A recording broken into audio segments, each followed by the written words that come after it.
subtropical, extratropical, royal tropical, I don't know, whatever it is, though. The good news is it is not a threat to the United States. And that's, I think, the main No, point.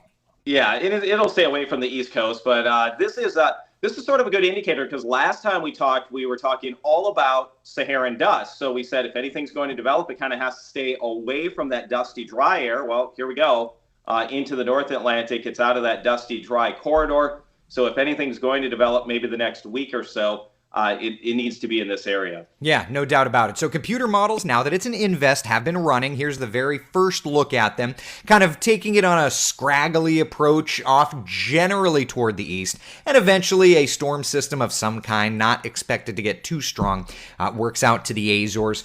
In the next 6 hours, Jeremy will be able to get intensity model data. Not that it's a big deal, but, we could see something develop out here, and if that's the next thing to be named, it would be named Dawn. Yep. So that would be the fourth name, but actually the fifth storm of the season if you count the one back in January. Yep. So, we've had a bit of a lull here. We don't expect a lot of activity late June into July. And as we highlighted last time, and it's still out there, that tan color you see, that's the Saharan dust that blows off from desert areas in Africa, and it cruises across that main development region of the Atlantic, helps to suppress tropical development. It's not rare. We see this generally 1, 2, maybe 3 times during hurricane seasons, and here we go with it out there right now. So pretty quiet in that main area. That's why we're watching that invest. One thing that's interesting, though, is that you kind of find these little waves wanting to bubble up. Like, that's a tropical wave that is not anything organized, but you see how it's in a little ribbon without Saharan dust and it's bubbling up convection. It's about to go face first back into that Saharan dust, and those dust particles dry out the atmosphere, so it'll collapse it down. But to me, Jeremy, what's interesting is, we keep watching these waves coming out, and if they find an area without the dust, they pulse up in convection, and then as soon as they run in, they die out. So to me, once we slow down this aerosol injection, once we slow down this wave of Saharan dust, to me, I would be interested to see if that main development region doesn't try to wake back up. Yeah, and maybe we end up seeing that once we actually get into the peak of hurricane season. Remember, we're still just barely over a month into the kind of the official season. So once we get into mid, late August, September, first part of October, that area could be very busy. So we'll see how the dust plays out, and also how maybe that El Nino factor that we continue to bring up. It's I definitely say it's a bit of a wild card.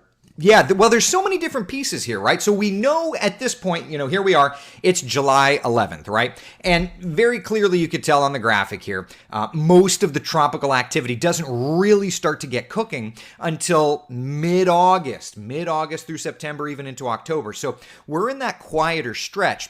But the water temperatures at this point, Jeremy, for the Atlantic Basin as a whole, are in record territory, and there's a real deep dive we need to go down in a few seconds with that, right? But you've got boiling hot water temperatures, but at the moment, the Saharan dust is over top. So you can't just look at one ingredient and say, it's going to be a chaotic hurricane season, right? Right now, the Saharan dust is there. But when the Saharan dust starts to fade, does El Nino kick up the wind shear a little bit? There's so many of these wild cards, and I always struggle, 22 years in the weather game, like, as much as we know, and as much as we think we know, the reality is there's so much more that we just don't understand yet. Yeah, and it's, as you mentioned, there's just so many ingredients. And one thing that I don't try to get too wrapped into is maybe the difference of 1 or 2 degrees in water temperatures. Yeah. Because in the summer, you know what? The ocean, when you talk about the Gulf, Caribbean, that main development region of the Atlantic, 1 or 2 degrees there, yeah, it could make a difference, but you still have so much moisture with water temperatures in the 80s. So whether it's 88 degrees, 86, somewhere in there, every summer it's warm. But obviously this year there's a little more fuel with it, but will the dust impact things? Will upper level winds prevent some of these storms from getting going? That's why it's sort of this perfect balance. Yeah. And that's why you don't see maybe 50 or so tropical systems every year, even though you have that warm water there. Yeah, right. Well, and then the other thing too, and when we look at some of these water temperatures more specifically, we'll be able to really illustrate it. But even during the day, if you've got a backyard swimming pool and you kind of like, I've got little kids and they're so dainty about the water temperatures, but the morning the water temperature's 3 degrees cooler, and through the day those water temperatures rise. The ocean, while it may be a bit more subtle, there is still adjustments in water temperature from time of day. So there's so many of those elements there that go into it. And I guess with that point, Jeremy, why don't we just chat about something interesting that's happening across a little closer to my neck of the woods, around South Florida. Yeah, almost a natural hot tub down there, right? It's kind of wicked. So water temperatures, and I actually need to adjust this graphic. I built it yesterday, and it says 5 to 6 degrees above average, but the water temperatures in reality off the coast of South Florida are actually running 5 to 7 degrees above average. Now that's not 1 or 2. I mean, that is a noticeable increase in water temperatures there. Right, and bring up that. Are they buoys out there or just sensors that measure water temperatures? And this is about, you said about five feet below the surface. And during the afternoon, it's peaking around maybe 95, 96 degrees or so. Yeah, so this is one weather sensor here. And you can kind of see, the graph is kind of small, so let me do my best to bring it as big as I can there. But, excuse me, you can see on the left, the top of the graph is 97 degrees. The bottom of the graph is 87 degrees. So you're looking over time. Watch these water temperatures at JKYF1, this buoy, how the afternoon peaked a couple of days ago at 95. Then the afternoon peaked 2 days ago at about 95.8. And then yesterday peaked at just under 97 degrees. Now, a couple of things here. This is actual empirical data, and it's 5 feet down. Now, is it shallower water, so that would make it more susceptible to temperature changes? Sure, but it's not just one buoy either. Like, here's another one. This is DKKF1, showing a peak of just under 97 degrees, and BOBF1, Jeremy, just over 96 degrees. Yeah, and even I've been talking about how nearshore southeast coastline, our water temperatures here have been lagging a little bit due to that Memorial Day weekend storm. Well, now what we're looking at for the southeast coast is currently the water temperatures are starting to warm up. We have a lot of mid to upper 80s for us, not to 90 degrees yet, but as we move forward in time, maybe we'll hit the upper 80s. I think the near shore by Savannah is about 84, 85 degrees. Yep. Typically that may peak around 88 or 89. I'm getting there. Give me 2 seconds. So, yeah. So there you go. 86, 85. Yeah. Near shore is like 83. So it's definitely toasty there, but it's like 80 degrees is the magic number, Jeremy. Anything over 80 degrees, right, and you can sustain a tropical system. Yeah, so our water temperatures, again, have started to warm up here. Not as toasty as down across the Keys in South Florida. We've had a few more bouts of sort of weather to mix things up. And one way to cool the ocean is obviously seasonally, but also from almost the bottom up. You get these upwellings to send some of the cooler air up. And if we would start to get some tropical systems closer to home or something to churn the water up, it would mix things up a bit and cool things down. But even that, you give it another week, 10 days, that warmer water starts to sort of fill back in. Right. And somebody on my morning Facebook Live had mentioned that that's kind of the normal run of things, that nature depends on either a tropical system or a non-tropical storm system to upwell, to pull up that cooler water, to kind of level things out. Because at the end of the day, you're talking about water temperatures on average. Now, I actually had to add the color pink to this color table, Jeremy, because it just wasn't, it didn't go above 90. When would water temperatures go above 90? But as a whole, you're in the lower 90s through the Keys.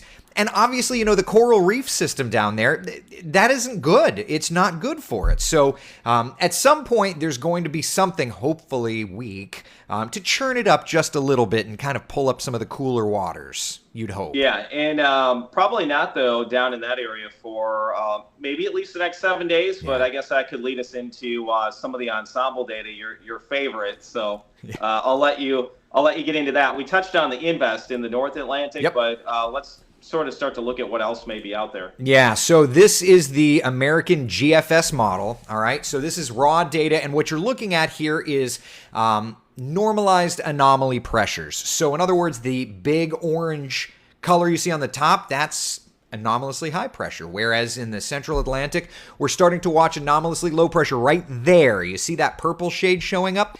That is the GFS model trying to develop Invest 94. That purple shade, what is that? That's 1,002 millibars. So the GFS is showing that developing. The European, I would switch over and show the European is also showing it developing. That's 1,004, 1,003. So, you're not talking about anything too strong, but Jeremy, both models are showing development. So I think that's one of the big reasons that the Hurricane Center has upped the development percentages. We're getting some model agreement there. Yeah, and we may see a tropical depression, subtropical depression. They've already been mentioning that. So, again, if it's going to get named, it'd probably be like Thursday, Friday, maybe early Saturday. After that, it starts to go a little bit farther to the north. The dusty, dry air south of that may start to erode a little bit, but it's probably going to take at least, it looked like, maybe another week. Oh, for sure. And I put this up just to kind of show. So to give you your situational awareness, there's Invest 94 now. Okay, so to give you an idea, that dot right there, whether you can see it or not, that's Bermuda. Obviously, there's the eastern seaboard. So it is far enough north. All of that Saharan air is down here to the south. So it's not encountering the Saharan air layer. And just as Jeremy had mentioned earlier, anything that would try to have developed would stay north of it. And frankly, notice through this weekend, another globule of Saharan air crossing the Atlantic, and then afterward, looking into July 20th, 21st, 22nd, another wave coming off the coast of Africa. So for now, it seems like the main development region would be relatively shut off. Relatively. I mean, if you get something developing between these waves of Saharan dust, you could have something try to form, which, mind you, some of the models are showing. Let me just go, give me 2 seconds to dial this up. I want to go toward the end of the American GFS run here, Jeremy, because I saw this morning, okay? So take a look toward the bottom of the screen, and you see that little dot in the bottom right corner? So that's the 22nd of July. So that's a Saturday morning. And that's a prime example of the GFS at least finding something in a sea of drier air, in a sea of higher pressure that may be trying to move forward. So the models are kind of saying, well, we may sniff something out. But generally speaking, out that direction, you're talking about the Saharan dust kind of dominating things. How does the, I know you have this data handy, the ensembles look for like the Euro? Yeah, all right, so 2 seconds. Click that. Because the Euro, at least the ensembles, and remember, did it go to 50 or 100 now? Oh, you're talking the long range ensembles. Yeah. That one that I don't have dialed up. Talk about it, and I'll try and get that worked up. Yeah, so we've been kind of monitoring that. It did have a few of those runs were trying to get something maybe headed towards whether it was Cuba, maybe into the Caribbean or somewhere in there. But remember, the ensemble runs the data several different times, a few different versions of it. And we try to kind of look to see if there's a consensus with a lot of these, or they show sort of a little path of some sort of tropical development. Obviously, it would have that thing there in the North Atlantic we've been highlighting, but also it was trying to maybe show a little something else. Yeah, so there you go. So that's kind of the idea, and you've got kind of the main development region, but you also have like the eastern seaboard showing up, at least in the current version of that, Jeremy. So does that end up playing out? That's looking at the potential of a tropical system within the next, what is this, 504 to 672. So that's basically looking all the way through July. Okay. Yeah. And I do think that late July into August, we get that dusty, dry air to settle down. We'll have to start watching some of those waves leaving Africa because some of the longer range models are starting to hint at maybe some sort of activity out in the Atlantic. Mm-hmm. I do look at one model that goes out like 768 hours, so you just obviously take that with a grain of salt. But it is starting to sort of uptick the activity late July into August, maybe in that main development region, or trying to run something across the Atlantic. So I think sort of a lull right now in that main area things staying to the north of that, and then we'll have to watch late July. Yeah, no doubt about it. Things are starting to heat up, like it or not. So this is getting more and more into timing where the models are showing stuff. There's not significant development, but this kind of pattern, Jeremy, would lend more toward those homegrown systems, at least at the moment. Kind of systems that bubble up off the coastline, whether it be the Gulf Coast, the Atlantic coast, or in this case, the North Atlantic, away from all of that Saharan dust. Yeah, and there's not a lot of dust right now in the Gulf of Mexico. We haven't really seen anything try to get going in there. We had Right. Arlene earlier in the year. That part of the pattern may try to come back here once we get maybe another, I think it was like 10 days down the road or so. We'll have to see if there's any type of little system that may want to get going in the Gulf of Mexico. But Right. at least in the short term, the Gulf looks pretty quiet, and also down into the Caribbean. So the good news is those systems are staying away from the warmest water in the basin right now. Yeah. So what we're looking at here on this graphic, Jeremy, this is the European ensemble of tropical development in general. Okay, and so where we're watching for tropical development is in the North Atlantic, at least over the next couple of weeks. That's through the 21st of July, so the next week and a half or so. So this is kind of going in exactly what we had discussed. Lorenzo's asking, have you discussed about the wave near the Caribbean? And again, that's in a sea of dry air and Saharan dust. So at this point in time, most of the activity favored should be to the north of that. But Jeremy, going into our long-range discussion and our long-range forecast, we knew that this year was going to really want to favor fish storms. Talk a little bit about that. Yeah, one thing that we really pointed out was if you took the Gulf, the Caribbean, and the Atlantic, we thought the bulk of the activity, obviously it's a bigger body of water, but we were really focused on maybe some of these systems in just the open water of the Atlantic, not threatening the Gulf Coast, Florida, or the East Coast of the U.S. There's really just a few defined parts of the pattern that we really have to watch out. Maybe that eastern part of the Gulf, parts of Florida, southeast or mid-Atlantic coastline. Those are coming up, but again, if we have this dusty dry air, that's a limiting factor. So maybe we escape July, and then we would really have to probably start watching more like late August into the first kind of half of September. Right, and that lines up with our hurricane season forecast, tracking all of those lows. And so if this version of the recycle doesn't develop anything, at least it gives us another opportunity to track where the systems may try to peak and where they try to move, Jeremy, to give us one last look. Because, and I'll never forget this as long as I live.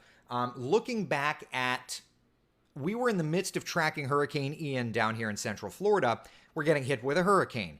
And one of my WESH 2 viewers sent me a tweet that I had put out months earlier. And it was the recycle that ended up being Ian. And it was a tweet basically showing it and saying, the next version of this, we're really going to have to watch out. And it's just like, well, I'm in the middle of hurricane coverage. That was it. Right. But if it gives us one more look at things before it were to want to try and develop tropically and be an impactor, that gives us one opportunity to really search for things. Yeah, and we'll look for any little clue coming up here over probably the next 2 to 2.5 weeks. And even if it's just, there was a cluster of thunderstorms off the southeast coast, there was a little area of low pressure, because we just went through that part of the pattern that we termed kind of the East Coast or Carolina area. And I sent you some maps that, again, there was a low pressure area over eastern North Carolina. There was one offshore a little bit. So these lows were there. They were weak. You know what? When they come back the next cycle, it's something we will watch. They could be weak once again. But they are at least coming back sort of on cycle. So the timing of these that we've highlighted should still be pretty close, I think, moving forward. Yeah, 100%. So we'll watch, we'll track that. Now, somebody's asking, Vanessa's talking about the Colorado State University forecast and was curious if there's been any discussion as to why they upped their forecast numbers. Jeremy. Okay, so remember, we issue our forecast March the 1st. We went 14 to 18 named storms. We'll see how that plays out. I still think that's a pretty good number. I don't know. We really have to ramp up the hurricane activity. And again, we're so early in the season that you don't want to be like, oh, wow, there hasn't been a hurricane yet, so our number's too high. But we'll see how that plays out. But Colorado State, what was their first forecast? Was it 13 name storms? It was, I think, 13, yeah. Okay. So then they updated it to, I believe, 15, correct? Yep.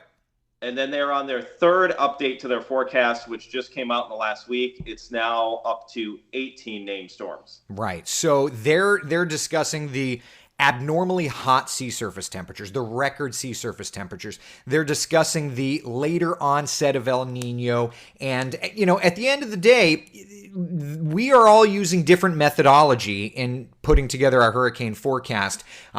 But Colorado State's kind of watching the trends, seeing how we're already sitting with an above average number of named storms. And so they've upped it to that. When we put our forecast out in March, Jeremy, March 1st, there was only the discussion of El Nino is going to kick in and it's going to make a kibosh of a season. There were 0 named storms that we were aware of because the Hurricane Center had not yet upped their number. So we kind of went out on a limb a little bit, and everybody else has kind of dialed into that thinking. I also think our numbers are good, but like you said, getting into the peak of hurricane season, we are going to need to start seeing some activity. Right. I'm not cheering on any hurricanes. I know you're not as well. So you know what? If we end up with like 3 or 4 hurricanes and 1 major hurricane and it's below those numbers, fine. You know what? Great. Yeah. I do think, though, if we get a named storm this week, we also see sort of down the road, late July into August, an uptick in activity.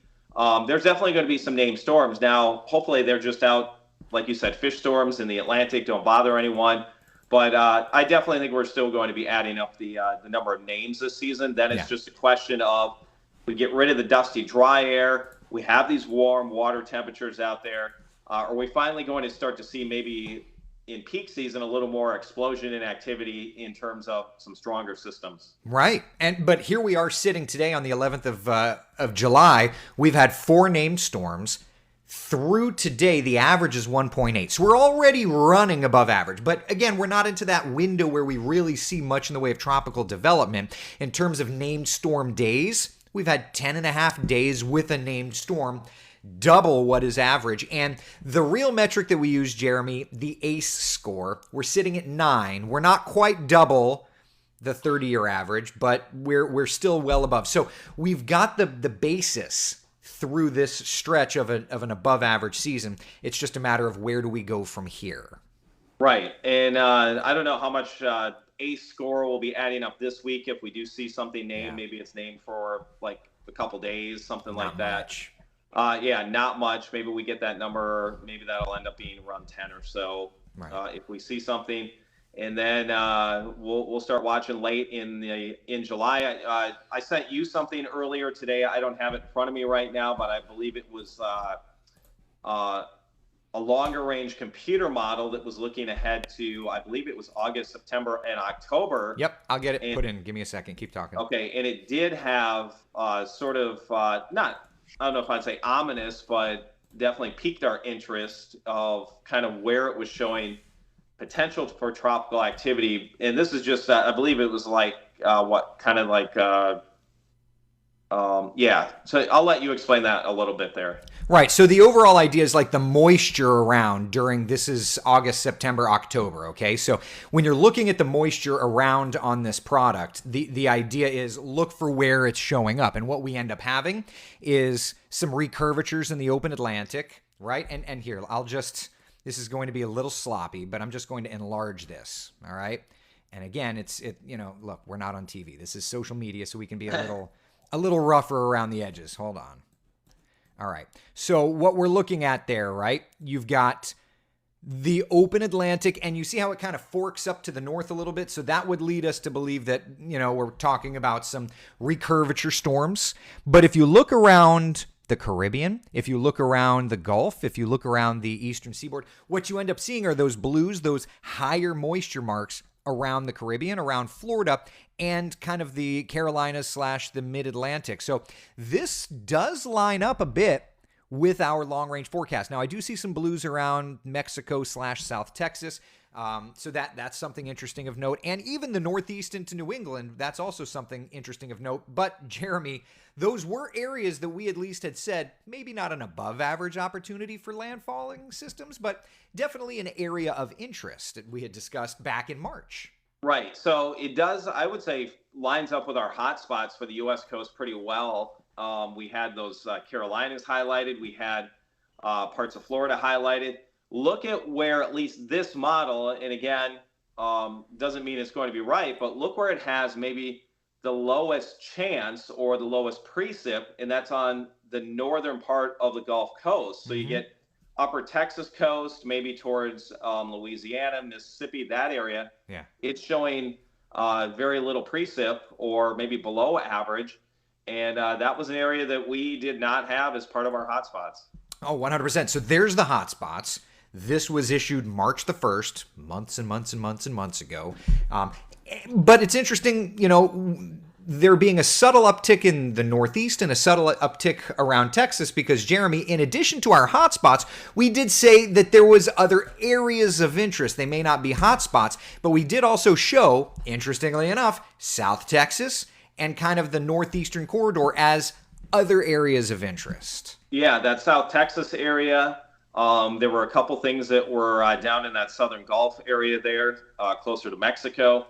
And then also, even just look at that January system we had, that was off from sort of that Northeast coast a little ways. Yeah. We'll see how that tracks because that part of the pattern, again, would be coming back.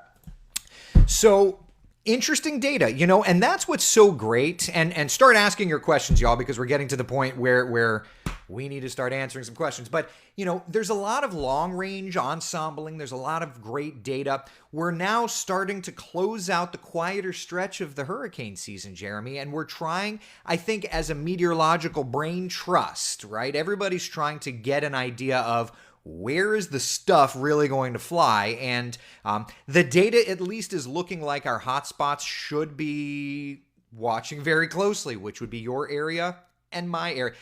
Not directly our areas, but around our areas. So we have to watch things closely getting into that August, September timeframe when our recycles cycle once again. Yeah, and some of these things that we've highlighted come back during the the absolute peak of the season, which is around about September 10th or so. Yeah. So we'll see kind of that late August window through the first half of September, potentially could be kind of busy. Which, I mean, a lot of people are like, well, it should be busy. It's the absolute peak of the season, but it definitely could be interesting. Well, that's about the time that El Nino should be kicking up. So one could argue, well, sure, it's the peak of the season, but if we increase the wind shear in the basin, then that should subdue things a little bit. Yeah, and we'll see how it plays out. Maybe there is activity, but maybe it does kind of cut down on the intensity, which would not be a bad thing. Yeah. So Vanessa's asking, is the Saharan layer sticking around or will it start to fade soon? Good question. Yeah, we talked about that. We think probably at least another 7 to 10 days that it's sort of across that main development region. So if there's going to be activity, maybe north of it, maybe there's a mini break in the dust and something tries to form on that southern tier. Yeah, there's another wave, and then if you look beyond this, that's the 19th of July, the 20th of July. Around the 20th, there's another wave. So what ends up happening every year, it's June or July, you get these thrusts of dry air. But what ends up happening always, and it's like it puts this false sense of security in people's minds because you get such dry air coming off the Sahara, but then the Madden-Julian oscillation kicks around and you start thrusting that monsoonal flow off of Africa, and all of a sudden you're not throwing sand out, you're throwing tropical waves out, and then you start to open things up for business in a big way. And, I'd have to go back and look, Jeremy, to see when in late June exactly we started that wave train that was so odd, right? Because theoretically, 51 days after that, we should start to see another wave train, in theory, start back up again. Yeah, so I think that would be maybe like 10/41, that first half of August. And you start to look kind of at some of these longer range models, and they are trying to hint at maybe a few lows coming off the west coast of Africa. Again, it's a long ways out, so we just kind of try to look at some of the trends, maybe not Yeah. the specifics of location, intensity, stuff like that.